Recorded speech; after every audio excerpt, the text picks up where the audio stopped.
இதற்கு முன்னாடி இருந்த திமுக அதிமுக அதான் இவங்க பாணியில சொன்ன போனா ஊழல்வாதிகள் அவங்க செய்ய முடியாத அளவுக்கான அந்த ஊழல் முறைகேடுகள்ல இப்ப புதிதா பதவி ஏற்றிருக்கிற இந்த தாவேக அரசு செஞ்சுட்டு இருக்குது. தாவேக அரசு ஆட்சி பொறுப்பேற்ற பிறகு பல இடங்கள்ல தாவேக நிர்வாகிகள் செங்கல் சூளையில போய் லஞ்சம் கேட்டதா இருக்கட்டும், வண்டல் மண் எடுக்கிற விவசாயிகள் லஞ்சம் கேட்டது, இப்ப ரீசெண்டா இந்த மாமன்ற உறுப்பினர் லஞ்சம் கேட்டது, பல வழக்குகளை மாற்றத்தை பாக்குறீங்க. லஞ்சம் என்பது இவர்களால் தவிர்க்கவே முடியாது. ஒரு பர்த் சர்டிபிகேட் வாங்குறதுக்கு நீங்க ஒரு 50 ரூபாய் கொடுத்தீங்கன்னா அதுதான் ஊழல், அதுதான் லஞ்சம். எப்படின்னா ஊழல் லஞ்சம்ன்றது இந்த பரவலா இருக்கக்கூடாது. அவங்கள பொறுத்த வரைக்கும் இப்ப எல்லா ஊடகங்களும் கேள்வி கேட்கிறாங்க, ஊழலை பத்தி பேசுறாங்க, முறைகேடுகளை பத்தி பேசுறாங்க, குதிரை பேரத்தை பத்தி பேசுறாங்க. முதல்வருக்கு தெரியாமலாம் எதுவும் நடக்கிறது இல்லை. ஒரு பத்திரிகையாளர்களை ஒரு செய்தியாளர்களை இவ்வளவு தணிக்கையில இந்திரா காந்தியை விட நீங்க ஊடகவாதிகளை நீங்க அடக்க போறீங்க.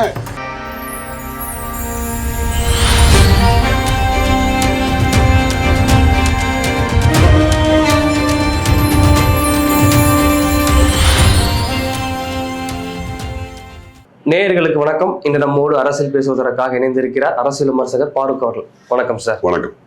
அரசு வழக்கறிஞர் நியமனத்துல மிகப்பெரிய ஒரு முறைகேடு நடந்திருப்பதா புஷி ஆனந்த் மீது தாவேக சேர்ந்த நிர்வாகியான ஞானசௌந்தரி அவர்கள் வழக்கு தாக்கல் செஞ்சாங்க. ஆனா நீங்க தாவேக நிர்வாகியான ஞானசௌந்தரி அவர்களே இன்னைக்கு கட்சியிலிருந்து நீக்கப்பட்டிருக்காங்க. எப்படி பாக்குறீங்க சம்பவத்தை? அதான் ஊழலுக்கு எதிரான அரசு, லஞ்ச லாவணியங்களுக்கு எதிரான அரசு. யாராவது லஞ்சம்னு கேட்டா ஊழல்னு சொன்னா என் பேரை சொல்லுங்க அப்படின்னு சொல்லி செல்ஃபா ஒரு டிக்ளரேஷன் கொடுத்து பெரிய ஒரு மாற்று சக்தி உருவாயிருச்சுன்னு சொல்லி தாவேகா ஆட்சியை தொடர்ந்துகிட்டு இருக்கு. ஆனா நீங்க தொடர்ந்து பாத்தீங்கன்னா இதற்கு முன்னாடி இருந்த திமுக அதிமுக அதான் இவங்க பாணியில சொன்ன போனா ஊழல்வாதிகள் அவங்க செய்ய முடியாத அளவுக்கான அந்த ஊழல் முறைகேடுகள்ல இப்ப புதிதா பதவி ஏற்றிருக்கிற இந்த தாவேக அரசு செஞ்சுக்கிட்டு இருக்குது.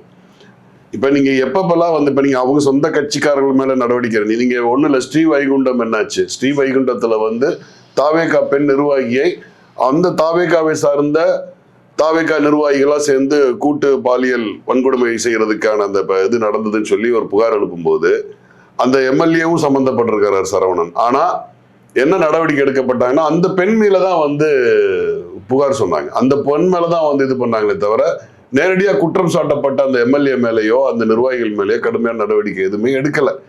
இது தாவேகா அரசோட ஒரு ஸ்டைல் இது. இப்போ அதே போலதான் நீங்க வழக்கறிஞர்கள் நியமனத்திலையும் நேரடியாகவே காசு வாங்கிட்டு பண்றாங்க. இதுல என்னன்னு கேட்டீங்கன்னா 2 விதமான கும்பல்கள் இருக்கு.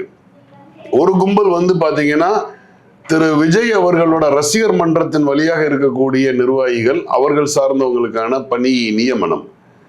இன்னொருத்தவங்க பாத்தீங்கன்னா திரு மாண்புமிகு அமைச்சர் ஆதவ் அவரோட இருக்கக்கூடிய லாபியில இருக்கக்கூடியவங்கன்னு சொல்லிட்டு. சோ இது 2 விதமான ஒரு முரண்கள் இருந்துகிட்டு இருக்குது. ஒரே பவர் சென்டர் நான் மட்டும்தான் சொல்லி முதல் மேடையிலே விஜய் அவர்கள் பேசினாரு. பவர் சென்டர் அவர் பவர் சென்டர்னா இப்ப நடக்கக்கூடிய எல்லா ஊழல்களுக்கும் எல்லா முறைகேடுகளுக்கும் அவர் தான் பொறுப்பேற்றுக்கணும் இல்லையா? இப்ப பழனியில என்ன நடந்துகிட்டு இருக்குது? அவர் நேரடியா பொறுப்பேற்றுக்குருவாரா? இப்ப அமைச்சர் சொல்றாரு முறைகேடு நடந்திருக்குன்னு சொல்றாங்க. இதுல இப்ப நம்ம நேரடியா விட்டுருவோம். அறநிலைத்துறை அமைச்சரை விட்டுறலாம், நம்ம ரமேஷ் அவர்களை விட்டுறலாம். இல்ல நம்ம பத்திரப்பதிவுத்துறை அமைச்சரை விட்டுருவோம். சிங்கிள் பவர் சென்டர் நம்ம நேரடியா குற்றம் சாட்டுறது நியாயம் தானே? அப்ப விஜய் அவர்கள் தானே அதை ஊழல் பண்ணிருக்காங்கன்னு சொல்லிக்கலாமா? சோ இது என்னன்னு கேட்டீங்கன்னா யாருக்கு இதற்கு முன்னாடி இருந்த திமுக அதிமுகவினரை விட அதிபயங்கரமா ஊழல்ல ஈடுபடுறதுல மிகவும் புத்திசாலித்தனமான நூதனமான முறையில ஊழல் பண்றதுல கை தேர்ந்தவங்க ஆயிட்டாங்க. நீங்க நிர்வாக சீர்கேடுகளை சரி செய்வதற்கு இப்ப மின்சாரம் துண்டிப்பு ஏற்படுது, மின்தடை ஏற்படுது, விவசாயிகள் இங்க பாடாப்பட்டுக்கிட்டு இருக்காங்க. ஒரு பக்கம் மேகதாது அணை பிரச்சனை போயிட்டு இருக்கு, மேட்டூர்ல இருந்து தண்ணி திறந்து விடல. ஏதோ சொல்றாங்க கிட்டத்தட்ட பல ஆண்டுகளுக்கு பின்னாடி அங்க இருக்கக்கூடிய நந்தி சிலை தெரியுது அப்படின்னு சொல்றாங்க. நந்தி சிலை தெரியுதுன்னா என்னன்னு கேட்டீங்கன்னா அது சந்தோஷமான செய்தி அல்ல, அது ஒரு துக்கமான செய்தி. ஏன்னா உங்களுக்கு நீர் மட்டம் குறைஞ்சிருச்சு. இப்ப விவசாயிகள் குறுவை சாகுபடிக்கு காத்திருந்த விவசாயிகள் நிலைமை என்ன ஆச்சு இன்னைக்கு? அது போக மானிய விலை மானியங்கள் தரேன்னு சொன்னாங்க. விவசாய கடன் தள்ளுபடி என்னாச்சு? எதுவுமே விவசாயி அப்ப அவங்களுடைய வாக்குறுதிகள் எல்லாமே பொய்யான வாக்குறுதிகளா இருக்கு. அதை பத்தி அவங்களுக்கு எந்த ஒரு கவலை இல்லை. ஏன்னா பருவநிலை மாறிக்கிட்டு வருது. உலகமே இந்த வெப்பசலனத்தை பத்தியும் இந்த எலினோன்னு சொல்லிட்டு ஏதோ ஒன்று சொல்றாங்க இல்லையா, சூப்பர் எல்னினோ. ஆமா, அந்த எல்னினோன்றது வந்து பாத்தீங்கன்னா ஒரு மிகப்பெரிய இந்த பசிபிக் கடல் பரப்புல தோன்றிய எல்னினோ வந்து கடுமையா வந்து இந்தியா தான் பாதிக்கும்னு சொல்றாங்க. தமிழ்நாடு குறிப்பா அது வந்து பாத்தீங்கன்னா நம்ம கிட்ட ஜீவ நதிகள் இல்லாத ஒரு பூமி. அப்ப விவசாயிகளையும் விவசாயிகள் சார்ந்து வரக்கூடிய எல்லா விதமான பாதிப்புகளையும் வந்து தமிழ்நாடு சந்திச்சுக்கிட்டு இருக்கு. ஆனா அதை பத்தி எந்த ஒரு அக்கறையும் உங்களுக்கு இல்லை. அதுக்கு நம்ம கேட்டோம்னா எங்களுக்கு 6 மாத காலம் டைம் வேணும், 1 வருஷம் டைம் வேணும், இதுல அரசியல் பண்றாங்க அப்படின்னு சொல்லக்கூடிய தாவேகா ஒரு அரசு வழக்கறிஞர்கள் அப்படின்ற விஷயத்துல எவ்வளவு ஸ்மார்ட்டா வந்து அவங்க லஞ்சம் வாங்கி கொண்டு ஒவ்வொரு கேண்டிடேட்டுக்கும் வந்து யாருமே வாங்காத விலை நிர்ணயிச்சு வாங்கிட்டு வர்றாங்க. அப்ப வந்து என்னன்னு கேட்டீங்கன்னா இந்த மாற்றம் என்பது சொன்னது பொய். 2வது பவர் சென்டர் நான் தான், சிங்கிள் பவர் சென்டர் நான் தான் சொன்ன திரு மாண்புமிகு முதல்வர் அவர்கள் தான் இங்க நடக்கக்கூடிய எல்லா ஊழல்களுக்கும் பொறுப்பேற்றுக் தாவேக அரசு ஆட்சி பொறுப்பேற்ற பிறகு பல இடங்கள்ல தாவேக நிர்வாகிகள் வந்து செங்கல் சூளையில போய் லஞ்சம் கேட்டதா இருக்கட்டும், வண்டல் மண் எடுக்கிற விவசாயிகள் லஞ்சம் கேட்டது, இப்ப ரீசெண்டா வந்து இந்த மாமன்ற உறுப்பினர் வந்து லஞ்சம் கேட்டது, பல வழக்குகளை மாற்றத்தை எப்படி பாக்குறீங்க? இல்ல, இது லஞ்சம் என்பது இவர்களால் தவிர்க்கவே முடியாது. என்னன்னு கேட்டீங்கன்னா ஒரு குறைந்தபட்சம் வந்து என்னன்னு கேட்டீங்கன்னா ஒரு ஒரு என்னன்னா ஒரு குறைந்தபட்சம் ஒரு அவகாசமாவது தமிழக மக்களுக்கு நீங்க கொடுத்துருங்க. ஒரு பக்கம் நீங்க நல்லா பாருங்க, எங்கெங்கெல்லாம் வந்து ஒரு முதல்ல வந்து ஒரு ஒரு ப்ரொக்ளைம் பண்ணுவாங்க, அவங்க வந்து ஒரு அனௌன்ஸ்மெண்ட் சொல்லுவாங்க, ஊழலுக்கு எதிர் லஞ்சத்துக்கு எதிர்னு அவங்க சொல்றாங்கன்னா என்ன அர்த்தம்னா அதை வந்து சிஸ்டமேட்டிக்கா நாங்க பண்ணிக்கிட்டு இருக்கோம்னு அர்த்தம். இப்ப வெளியில வந்து என்ன காட்டினாங்க, இது பத்திரப்பதிவு எப்படி இருக்கு, பத்திரப்பதிவுல வந்து இனிமே லஞ்சமே இருக்காது, ரொம்ப சிறந்த ஆட்சின்னு சொல்லி பத்திரிகையில் நடுநிலையாளர்களே வந்து ரொம்ப புகழாரம் சூடுனாங்க. அடேங்கப்பா பாருங்க, நீங்க சார் பதிவாளர் அலுவலகம் போனீங்கன்னா லஞ்சமே வாங்குறது இல்லைங்க, ஆன்லைன்ல நடக்குதுங்க. ஆன்லைன் என்பது வந்து ஒரு ஒரு ஒரு ஒரு ஒரு பிரிவு தான். அது முதல் முறையா நீங்க போய் டாக்குமெண்டேஷன் பண்றது மட்டும்தான். எல்லா பத்திரப்பதிவும் ஆன்லைன்ல பண்ணப்படுவது இல்லை. வாங்குறது நேரடியாவே எந்த காலகட்டத்திலையுமே வந்து ஒரு சார் பதிவாளர் போய் நேரடியாக கை நீட்டி காசு வாங்க மாட்டாரு. வாங்குறதுக்குன்னு சொல்லிட்டு எழுத்தாளர்கள் இருப்பாங்க, ஒரு புரோக்கர்ஸ் இருப்பாங்க, ஸ்டாம்ப் வெண்டர்ஸ் இருப்பாங்க, அங்க இருக்கக்கூடிய அவங்க எல்லாம் வாங்குவாங்க. ஸோ அது நடந்துகிட்டு தான் இருக்கு. இன்னும் கிராமப்புறங்கள்ல எல்லா இடத்துலயும் நடந்துகிட்டு இருக்கு, நடக்காம இருக்காது அது. ஏன்னா அப்படியானது ஊறி போயிடுச்சு உட்காந்து. அப்படி அவங்க சொல்லிக்கிட்டு இருக்கும் போதே இந்த பக்கம் வந்து அறநிலையத்துறை அமைச்சர் என்ன பண்றாங்க, போய் முறுக்கு வந்து என்னைக்கு மேனுஃபேக்சர் பண்ண மோந்து பாக்குறாரு, ஸ்மெல் கண்டுபிடிக்கிறாரு, மேனுஃபேக்சரிங் டேட்டுக்கே வந்து ப்ரூஃபுக்கே ப்ரூஃப் வேணும்ன்றாரு. ஸோ அப்படிலாம் பண்ணும்போது அடேங்கப்பா பயங்கரமா அந்த குன்னூர்ல வந்து அவர் வந்து ஒரு வாகன நிறுத்தும் இடத்துல கார் பார்க்கிங் வாகன நிறுத்தும் இடத்துல வந்து இது தேவையே இல்லை அப்படின்னு அதிரடியான மாற்றங்கள். பரவாயில்ல, இளம் தலைமுறையினர் ஒரு மாற்றம் தேடி ஊழலுக்கு எதிராக வந்து இப்படிலாம் வந்து நிக்கிறாங்கன்னு சொல்லி எல்லாருமே அப்ரிஷியேட் பண்ணாங்க. சரி, ஒரு சரியான ஆட்சி தான் நடக்குதுன்னு சொல்லி. எப்பப்பெல்லாம் வந்து அவங்க வந்து அப்படியான ஒரு ஒரு பெரிய செல்ஃப் டிக்ளரேஷன் கொடுக்குறாங்களோ அதுக்கு பின்னாடி வந்து பாத்தீங்கன்னா ஒரு மிகப்பெரிய ஊழல் வந்து வந்தது. அது நம்ம இன்றைக்கு இருக்கக்கூடிய காலத்துல மூடி மறைக்கவே முடியாது, வெளியில வந்துருது. இப்ப 2 பேர் பாருங்க, 2 பெரிய நிர்வாகம், ஒண்ணு வந்து அறநிலையத்துறை, இன்னொன்னு வந்து பத்திரப்பதிவுத்துறை. 2 பேருமே வந்து ஊழலுக்கு அப்பாற்பட்டவர்கள். நீ சுரண்டல் இருக்காது, லஞ்சம் இருக்காதுன்னு சொன்னவங்க மாறு இடத்துல எல்லாம் போய் கோயில் எல்லாம் போயிட்டு பக்தர்கள் போல நின்று திருச்செந்தூர்ல போய் நின்று அதெல்லாம் பயங்கரமான உளவு எல்லாம் பார்த்து குற்றங்களை கண்டுபிடிச்சு பயங்கரமா வார்னிங்லாம் கொடுத்து எல்லாம் பண்றாங்கல்ல. இந்த பக்கம் வந்து பத்திரப்பதிவை பத்தி வானளவு புகழ்றாங்கல்ல. ஆனா என்ன நடந்திருக்குன்னு பாத்தீங்கன்னா இந்த பழனி திருக்கோயில் நிலம் சார்ந்த இடத்துல 2 பேரும் சேர்ந்து, இந்த 2 மினிஸ்ட்ரியும் சேர்ந்து 2 மினிஸ்டருக்கும் வந்து பாத்தீங்கன்னா ஒரே சீஃப் செக்ரட்டரி. சரி, இதுக்கு நமக்கான கேள்வி என்ன அப்படின்னா, இப்ப பத்திரப்பதிவு நடைபெற இடத்துல முன்னாள் இருந்த சார் பதிவாளர் இல்ல, ஒரு நாள் லீவ்ல போறாரு, பக்கத்திலே இருக்கக்கூடிய சார் பதிவாளர் கொண்டு வந்து ரிஜிஸ்டர் பண்ணாம 67 கிலோமீட்டர்ல இருந்து கொடைக்கானல்ல இருந்து ஒருத்தர் கொண்டு ரிஜிஸ்டர் பண்றாங்க அப்படின்னா இது முன்னாடி திட்டமிடப்பட்டு செய்யப்பட்டதா? அது கன்ஃபார்ம், இதுல என்ன மாற்று கருத்து இல்லை. ஏன்னு கேளுங்க, 2 மினிஸ்ட்ரி சேர்ந்து நின்று ஒரு ஒரு ஒரு ஒரு ஊழல் பண்ணிடுது, ஒரு ஒரு மிகப்பெரிய ஒரு மோசடியில ஈடுபடுறாங்கன்னா நீங்க கவனிக்கணும். 2 துறை, 2ம் தனித்தனி துறை.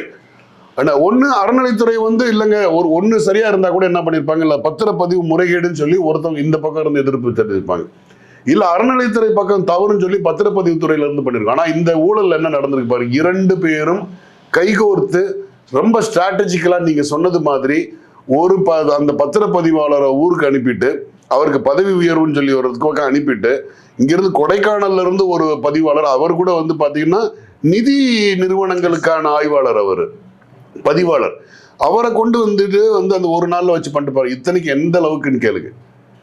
நீங்க சாதாரணமா ஒரு 1000 சதுர அடி நிலத்துக்கு, நீங்க உங்களுடைய பாரம்பரியமா பூர்வீகமா அனுபவிச்சுட்டு வர நிலத்துக்கு நீங்க ஒரு பத்திரப்பதிவு பண்ணும்போது அங்கே ஏற்கனவே ஒரு அடி 2 அடி இட பிரச்சனையில ஒருத்தன் தகராறு பண்ணியிருப்பான். அவன் போய் ஒரு மனு கொடுத்துருப்பான். சர்பதிவாளர் அலுவலகத்துல போய் அவன் ஒரு மனு கொடுத்துருப்பான், இந்த மாதிரி பதிவு பண்ணக்கூடாது. அந்த ஒரு மனு வச்சுட்டு நீங்க பாக பிரிவினை பண்ணுவீங்க, நீங்க சொத்தை யாருக்காவது உங்க குடும்பத்துக்குள்ள கொடுப்பீங்க, அந்த பத்திரப்பதிவை ரத்து பண்ணுவாங்க. அவ்வளவு உரிமை பெற்ற, அவ்வளவு அதிகாரம் பெற்ற ஒரு அமைப்பு பதிவுத்துறைன்றது, மிகவும் ஆனா இங்க அறநிலையத்துறை சார்ந்த அந்த தக்கர், அந்த இணை ஆய்வாளர் மாரியப்பன் நினைக்கிறேன், அவர் மனு கொடுத்திருக்கிறார். அவர் சொல்லியிருக்கிறாரு இதை இந்த பத்திரப்பதிவு நடக்கக்கூடாதுன்னு சொல்லியிருக்கிறார். எதிர்ப்பு தெரிவிச்சிருக்கிறார். எதிர்ப்பு தெரிவிச்சவரு ஒரு அறநிலைத்துறையில ஒரு முக்கியமான அதிகாரி. வெளியாட்கள் கூட இல்ல, வெஜிலன்ஸ் கூட இல்ல. நீங்க வெளியில இருந்து யாராவது ஒரு விசில் ப்ளோயர்ஸ் கூட கொடுத்துருக்காங்க அப்படின்னா கூட பரவாயில்லமா, எங்க கிட்ட கோரிக்கை சேரல, எதிர்ப்பு தெரிவிக்கிறதுக்கு ஆள் இல்ல ப்ராப்பரா அப்படின்னு சொல்லியிருந்தா கூட பரவாயில்ல. இந்த அறநிலையத்துறையில இருக்கக்கூடிய ஒரு அதிகாரி இந்த பதிவு நடக்கக்கூடாதுன்னு சொன்னவரை நீங்க சென்னைக்கு பணிமாற்றம் பண்ணி, நீங்க சொன்னது மாதிரி தடாலடியா ஒருத்தரை கொண்டு நிப்பாட்டி, அவருக்கும் அந்த துறைக்கு சம்பந்தமே இல்லாமல் அந்த ஒரு நாளுக்காக ஒரு பண்றாங்கன்னா, அந்த பத்திரப்பதிவு எவ்வளவு பண்ணியிருக்கிறாங்க, அதோட வேல்யூ எவ்வளோ? 100 கோடி சார். 100 கோடி வேல்யூ, 2 கோடி. அப்ப 100 கோடி வேல்யூ இல்ல ஒரு நிலத்தை 2 கோடி ரூபாய்க்கு ஒருத்தருக்கு பண்றதுக்கு எந்த அடிப்படையில இந்த பணியிடை மாற்றம், இந்த பணி மாற்றங்கள்லாம் நடந்தது? ஒருத்தரை ஏற்கனவே இருந்தவரை பணி மாற்றம் பண்றாங்க, இன்னொருத்தவரை பக்கத்துல இருந்து யாராவது பக்கத்துல இருக்கக்கூடிய ஒன்றியங்கள்ல இருந்து அவங்க பதிவு அந்த SROல இருந்து கூட்டு வந்திருக்கலாம். அது பண்ணாம ஸ்பெஷலா யார் வந்தால் இதை நடத்தி முடிக்க முடியுமோ அவங்கள வர வச்சு பண்றீங்கன்னா, இது சாதாரண ஒரு மனிதனால பண்ண முடியுமா? இப்ப நான் இருக்கேன், என்னோட சொத்தாவே இருக்கட்டும், எனக்கு விருப்பப்படி நான் ஒரு பத்திரப்பதிவு பண்ணணும். அப்ப நீங்க இந்த சார்பதிவாளர் இருந்தாருன்னா நடக்காது. அப்ப நான் என்னால முடிவு பண்ண முடியுமா? இவரை பணியிட மாற்றி இவரை வேற இடத்துக்கு டிரான்ஸ்ஃபர் பண்ணிட்டு எனக்கு விருப்பமான ஒருத்தரை கூப்பிட்டு உட்காந்து பண்ண முடியுமா சாதாரண மனிதனால்? இப்ப அசால்ட்டா சொல்லிட்டாரு மினிஸ்டர், இதுல ஒரு சின்ன முறைகேடு, அதை சரி செய்யப்படணும், இப்ப நடவடிக்கைலாம் எடுக்கிறாங்க. இப்ப நம்ம பேசிட்டு இருக்க நேரத்துல போய் அந்த பத்திரப்பதிவு பண்ண அந்த ஐன்ஸ்டீன் பதிவாளர்கிட்ட அவரை போய் விசாரிக்கிற போறாங்க, விசாரணைலாம் நடக்குது. நான் என்னோட கேள்வி, ஒரு எளிய மனிதன் அவனோட நிலம் சார்ந்த ஒரு பதிவுக்கு தான் விருப்பப்படி பதிவாளரை மாற்ற முடியுமா? தான் விருப்பப்படி ஒருத்தரை ஒருத்தரை மாத்திட்டு ஒருத்தர் வைக்க முடியுமா? அப்ப இது நம்ம அப்படி பண்ண முடியும்னா அது யாருனாலும் பண்ண முடியும். இல்ல, இது அரசு என்ன விளக்கம் கொடுக்காங்க அப்படின்னா, ஜூலை 3ஆம் தேதி ஆல்ரெடி இருந்த சார்பதிவாளர் பாதி பண்ணிட்டாரு, மீதி இருந்த நிலத்தை தான் ஜூலை 6ஆம் தேதி ஐன்ஸ்டீன் பண்ற 2 பேர் நிலத்தை பதிவு பண்ண முடியுமா சார்? அது இங்க பாருங்க, அவரு அப்ஜெக்ஷன் தெரிவிச்சுட்டு போயிருக்கிறார். அப்ஜெக்ஷன்னா அந்த பதிவு நடக்காது அன்டில் அது கிளியரா இருந்துட்டு நடக்கவே நடக்காது. நீங்க அது நீங்க ப்ராப்பரா ரெவென்யூல நீங்க தீர்வை செஞ்சுட்டு நீங்க சர்வேயர் ரெவென்யூ அந்த விஷயங்கள் எல்லாம் தீர்வு பண்ணிட்டு வந்தா மட்டும்தான் பதிவாளர் பதிவு செய்ய முடியும். இங்க பக்கம் அறநிலைத்துறையில சொல்லிட்டாங்க இதுல பண்ணக்கூடாதுன்னு சொல்லி மனு கொடுத்தது உண்மையா இல்லையா? மனு கொடுத்திருக்கிறாருல்ல, மனு கொடுத்தது யார்? வெளியாட்கள் கொடுத்தாங்களா? அந்த துறையில இருக்கிறவர் கொடுத்திருக்கிறார், ஒரு அரசு அதிகாரி தானே கொடுத்திருக்காரு, அவர் தானே தக்கார், அவர் தானே கொடுத்திருக்கிறாரு. அப்ப அது கொடுக்கப்படும் போது அது என்ன நீங்க பண்ணியிருக்கணும்? ஆக இது திட்டமிட்ட அரசு சம்பந்தப்பட்ட அரசு நேரடியாக 2 துறைகள், அறநிலைத்துறையும் பத்திரப்பதிவு துறையும் இணைந்து செய்த மோசடி. அப்படித்தானே பார்க்கப்படும். இல்ல வேற மாதிரி இருந்தா எனக்கு விளக்கம் கொடுங்க நீங்க. சோ இது என்னன்னு கேட்டீங்கன்னா, இந்த ஊழல் லஞ்சம்ன்றதுக்கான டெபினிஷன் இவங்க வைக்கிறதெல்லாம் என்னன்னு கேட்டீங்கன்னா, சங்கர் பட பாணியில தான். நீங்க விஏஓட்ட போய் நீங்க 50 ரூபாய் ஒரு சாதி சான்றிதழ் வாங்குறதுக்கு, ஒரு பர்த் சர்டிபிகேட் வாங்குறதுக்கு நீங்க ஒரு 50 ரூபாய் கொடுத்தீங்கன்னா அதுதான் ஊழல், அதுதான் லஞ்சம். எப்படின்னா ஊழல் லஞ்சம்ன்றது இந்த பரவலா இருக்கக்கூடாது. அவங்கள பொறுத்த வரைக்கும் யாரெல்லாம் லஞ்சத்துக்கு எதிரான்னு சொல்லி குரல் கொடுக்குறாங்களோ அவங்களோட அரசியல் பார்த்தீங்கன்னா அவங்க எதை எதிர்ப்பாங்கன்னு சொன்னா, பரவலா நடக்கக்கூடிய லஞ்சம். ஒரு 10 ரூபாய் எக்ஸ்ட்ரா கேட்டான், இப்ப பாட்டிலுக்கு 10 ரூபாய் ஆடுறாங்கல்ல, அது மாதிரி 10 ரூபாய் கேட்டான் இந்த விஓ ஆபீஸ்ல, இதுதான் லஞ்சம். அதுக்கு அவங்க கொடுக்குற தண்டனை சங்கர் படத்துல கொடுக்கறது மாதிரி கடுமையான தண்டனைகள் தான் அவங்க கொடுக்கணுவாங்க. ஆனா இங்க லஞ்சமும் ஊழலும் சென்ட்ரலைஸ்ட் ஆகி ஒரு பவர்ல இருந்து, ஒரு உச்சத்துல இருந்து அது நடந்ததுன்னா அதை ஆமோதிப்பாங்க. இப்போ யாரெல்லாம் வந்து லஞ்சத்துக்கு எதிராக சொல்றாங்களோ நம்ம கண்ணை மூடிக்கிட்டு சொல்லலாம், இவங்கெல்லாம் வந்து ஒரு பவர் சென்டர், ஒரு பவர் லாபியில் மிகப்பெரிய ஊழல்வாதிகள் அப்படின்றத தாராளமா நம்ம சொல்லலாம். அவங்களோட போக்கெல்லாம் அப்படிதான் இருக்கு. நீங்க பாருங்க, நீங்க பாஜக என்ன கிளைம் பண்றாங்க, 2014க்கு பின்னாடி இங்க ஊழலே நடக்கலன்ற மாதிரி சொல்றாங்க. ஆனா எல்லா துறைகளிலும் ஊழல் நடந்திருக்கு. என்னன்னா பொதுமக்கள் ஊழல் ஈடுபட மாட்டாங்க. ஒரு இது சாதாரண அலுவலகங்கள் நடக்காது. அந்த ஊழல் மொத்தத்தை எடுத்து ஒரு மூட்டை கட்டி ஒருத்தருக்கு கொடுத்தாச்சு. அவரோட ஒரு பார்ட்னர் பேர் யாரு, ஒரு நிலக்கரி சப்ளை பண்ணணுமா, அந்த நிறுவனத்தோட, அந்த அதானி நிறுவனத்தோட நேரம் போய் ஆஸ்திரேலியா போவாரு. அங்கே வந்து கோல் சப்ளைக்கு இவரே கேரண்டி கொடுப்பாரு. பேங்க் இங்க இருந்து SBIல இருந்து அவரோட சேர்மன் அந்த டிபார்ட்மெண்ட் எல்லாம் போவாங்க. ஆன் ஸ்பாட்லேயே உட்காந்து பண்ணி முடிச்சுட்டு போயிடுவாங்க. ஸோ ஊழல் என்பது அது வந்து ஒரு ஒரு என்ன சொல்றது, ஒரு சிஸ்டமேட்டிக்கல் ஆயிடுச்சு. அது ஒரு உச்ச பதவியில் இருக்கிறவங்களோட சிஸ்டமேட்டிக் ஆகிறத வந்து குளோரிஃபை பண்றாங்க. அது ஊழலே இல்லைன்னு சொல்றாங்க. அது மாதிரி சிஸ்டமேட்டிக் ஆக்கிடுறாங்க. எளிய மக்கள் எவனாவது பண்ணாங்கன்னா அது வந்து பயங்கரமான ஒரு குற்றம். இப்ப வந்து இவங்க சொல்றது வந்து மாண்புமிகு முதலமைச்சர் விஜய் வந்து சொல்வது என்னன்னு கேட்டீங்கன்னா, சில்லறைகள்ல நடக்கக்கூடிய ஊழல், ஏதாவது லஞ்சம் இருக்குல்ல, 10 ரூபா 50 ரூபா வாங்குற, அதுக்கு தான் வந்து நீ ஏதாவது யாராவது கேட்டாங்கன்னா வந்து நீ என் பேரை சொல்லு, விஜய்னு பேரை சொல்லு. தெரிஞ்சவங்க தெரியாதவங்கன்னு யாரும் பார்க்காதீங்க. அமைச்சரே வந்து ஊழல் செஞ்சா நடவடிக்கை எடுப்பேன்னு சொல்லி அமைச்சரவை கூட்டத்துல முதலமைச்சர் விஜய் பேசுறாரு. இந்த பழனி கோளுக்கு என்ன செய்ய போறாரு? ஆமா, அவர் அதுதான். இது வந்து அவரை பொறுத்த வரைக்கும் என்னன்னு கேட்டீங்கன்னா, மிகப்பெரிய ஊழல் லஞ்சம்ன்றது அந்த சாதாரணமா மக்கள் லெவல்ல இருக்கக்கூடிய சின்ன அதிகாரிகள் லெவல்ல இருக்கக்கூடிய 5 ரூபா 10 ரூபா கேசஸ்லாம் வந்து இது பண்ணிடுவார். அமைச்சர்கள் சேர்ந்து பண்றதுல வந்து பண்ண மாட்டாங்க. என்னன்னா அவங்க யாரை பலிகடா ஆகுறாங்க, அதிகாரிகளை பலிகடா. இன்னைக்கு பலியாக போறது அதிகாரிகள் தான். ஆனா அதிகாரிகள் அவர்களாகவே ஒரு தீர்மானத்தை முடிவெடுக்க முடியுமா, இவ்வளவு பெரிய 100 கோடி ரூபாய் சொத்தை வந்து எடுக்க முடியுமா அப்படின்றத நீ வந்து நீதிமன்றங்கள் தான் சொல்லணும். அதை பற்றி தாவேக அரசு ஆட்சி பொறுப்பேற்று இந்த 2.5 மாதங்கள்ல குதிரை பேர் அரசியல், அப்புறம் அரசு வழக்கறிஞர் முறைகேடு, பழனி கோயில் நில மோசடி, ஊடகவியலாளர் வந்து கைதுன்னு சொல்லி இப்ப மிக முக்கியமான குற்றச்சாட்டுல சம்பந்தப்பட்டிருக்கேன். எப்படி பாக்குறீங்க? ஒரே பிளாஸ்ட் தான், பிளாஸ்ட். ஏன்னா நீங்க வந்து பெரிய சாதனை தாங்க இதெல்லாமே. ஏன்னா 90களில் வந்து அப்ப இருந்த ஜெயலலிதா அவர்களுடைய ஆட்சியில தான் வந்து ஒரு 5 வருஷம் ஆட்சி வந்து மக்கள் கொதிச்சு போயிட்டாங்க. பண்ணாத ஊழல் இல்லை. இலவச வேட்டி சேலையில இருந்து சுடுகாடு வரைக்கும், சுடுகாடு கொட்டகை வரைக்கும் ஊழல் அப்படின்னு சொல்லி அப்படியே பிராண்ட் ஆச்சு. அந்த 5 வருஷம் எடுத்துக்கிட்டாங்க அந்த அந்த ஊழல்ன்றதை வந்து முழுமையடைய. ஆனா இது 5 மாசம் கூட ஆகல. ஒரு 3 மாத காலகட்டத்துக்குள்ளேயே இமாலய சாதனைக்கு போயிட்டாங்க எல்லாமே. எதையுமே இல்லை. என்ன அதை நல்லா கேட்டுக்கங்க. ஒரு இதே கருத்து சுதந்திரத்தை பத்தி இவங்க பேசினாங்க. ஊடக சுதந்திரம் கருத்து, நீங்க அது ஓகே, அரசியல் பண்ணித்தான் ஆகணும், நீங்க குரல் கொடுத்தா ஆகணும். இன்னைக்கு இது எந்த அளவுக்கு போயிருக்குன்னா, தங்களுடைய இயலாமையை மறைப்பதற்கு இப்ப எல்லா ஊடகங்களும் கேள்வி கேட்கிறாங்க, ஊழலை பத்தி பேசுறாங்க, முறைகேடுகளை பத்தி பேசுறாங்க, குதிரை பேரத்தை பத்தி பேசுறாங்க. எந்த இடத்துலயுமே வந்து தாவேகா வந்து தார்மீக உரிமையே இல்லை.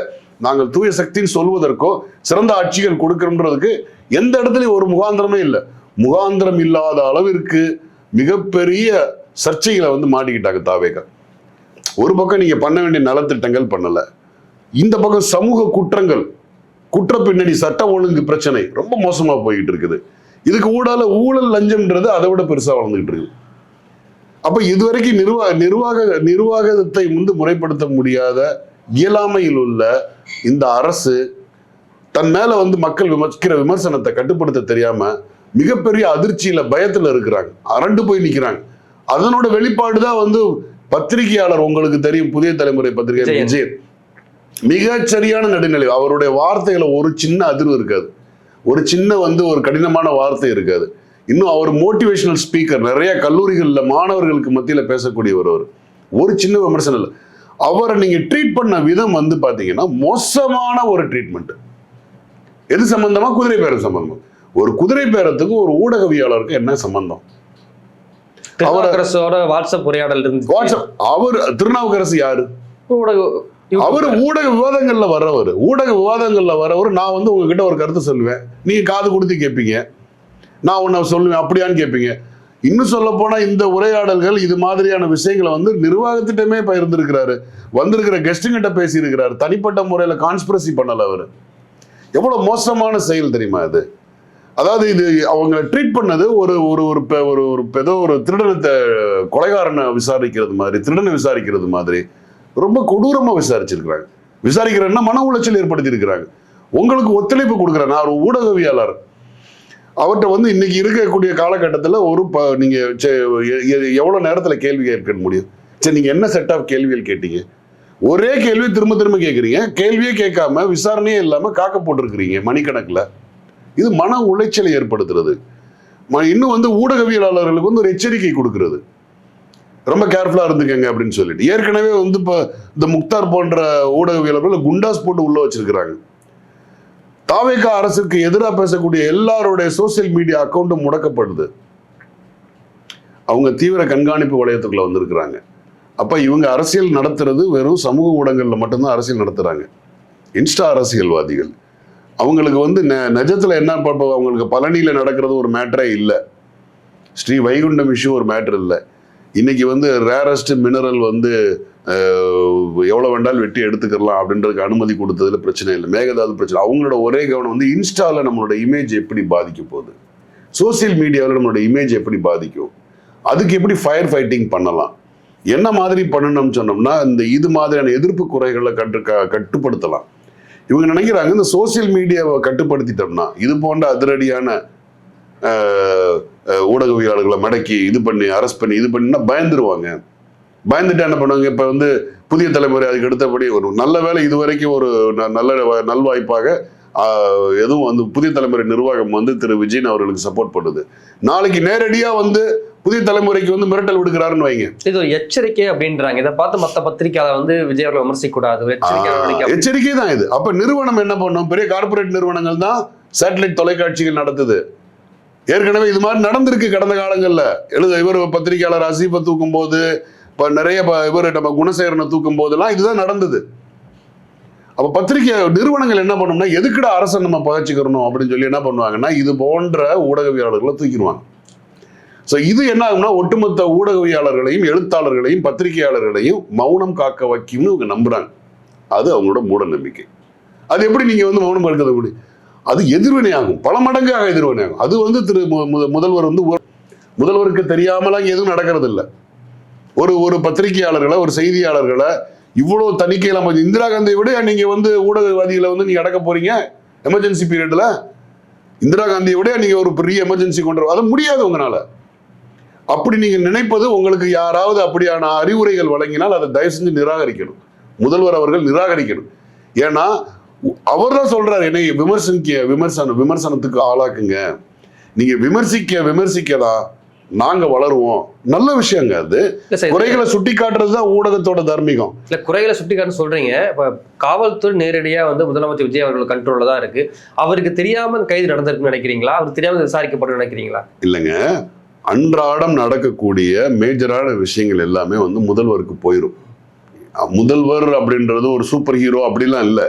அவங்கள சுத்தி டிபார்ட்மெண்ட்ஸ் இருக்குது, அவங்களுக்குன்னு தனி செயலாளர்கள் இருக்காங்க, அரசு செயலாளர்கள் இருக்கிறாங்க. ஒவ்வொரு துறைகள் சார்ந்த மேஜரான ஹைலைட்டடான விஷயங்கள்லாம் வந்து வந்துடும். சில விஷயங்களை வந்து அவங்க ப்ரோஆக்டிவா பண்ண முடியாது. நடந்ததுக்கு பின்னாடி தான் வந்து இப்போ சிறை காவலில் வந்து ஒரு இது நடந்துருச்சுன்னா அதுக்கு பின்னாடி தான் அவங்களுக்கு தெரிய வரும். அப்போ வந்து ரியாக்ஷன் பண்ணணும். சில விஷயங்கள்லாம் முன்கூட்டியே சொல்லுவாங்க, இப்படியான கருத்துக்கள் இருக்கு, இதுக்கு நம்ம இப்ப வந்து அதிகாரிகள் அவங்களுக்கு ஃபீட் பண்ணிட்டே இருப்பாங்க. ஒரு அரசியல்வாதி ஒரு மக்களோட பிரதிநிதி என்னன்னா மக்களோட உணர்வு சார்ந்து யோசிக்கணும். மக்கள் உணர்வு சார்ந்து இன்னைக்கு வந்து ஊடகவியலாளர்களை வந்து இன்னைக்கு வந்து இப்படி இது மாதிரி வர்றாங்க போறாங்க இப்ப பண்ண போறாங்கன்னா அதுக்கு வந்து இவர் வந்து முதல்ல வந்து கடந்த காலங்கள் அப்படி இருந்ததே இல்லை. எல்லா காலகட்டத்திலையும் அவர் எம்ஜிஆரா இருக்கட்டும் கருணாநிதியா இருக்கட்டும் ஊடகவியலாளர்களுக்கு அவ்வளவு பெரிய மரியாதை கொடுத்தாங்க. அரசை விமர்சிச்சு எவ்வளவு வேண்டாலும் கேள்விகள் கேட்கலாம், அந்த கேள்விகளுக்கெல்லாம் பதில் சொன்னாங்க. ஏன்னா ஊடகவியலாளர்கள்ன்றது மக்களோட குரலை பிரதிபலிக்கிறாங்க அப்படின்றது அவங்களுக்கு நல்லா தெரியும். ஆனா இவங்களுக்கு வந்து இது வந்து அவர்கிட்ட போய் சேராமலாம் இருக்காது, கண்டிப்பா சேர்ந்துருக்கும். அவங்க என்னன்னு கேட்டீங்கன்னா இது போன்ற சமூக ஊடகங்கள்ல வந்து இது மாதிரி குரல் எழும்பக்கூடிய குரல்களை நசுக்கணும், இல்லைன்னா மேலும் வரும், மேலும் விமர்சிப்பாங்க, அதை தடுக்கணும்ன்றது அவங்களோட எண்ணமா இருக்கும். ஆனா தவறான இது ஒரு அணுகுமுறை நான் நினைக்கிறேன். இவ்வளவு நேரம் நிகழ்வில் கலந்து கொண்டு பல்வேறு கருத்துக்களை நமக்கு நன்றி சார். நான் நன்றி.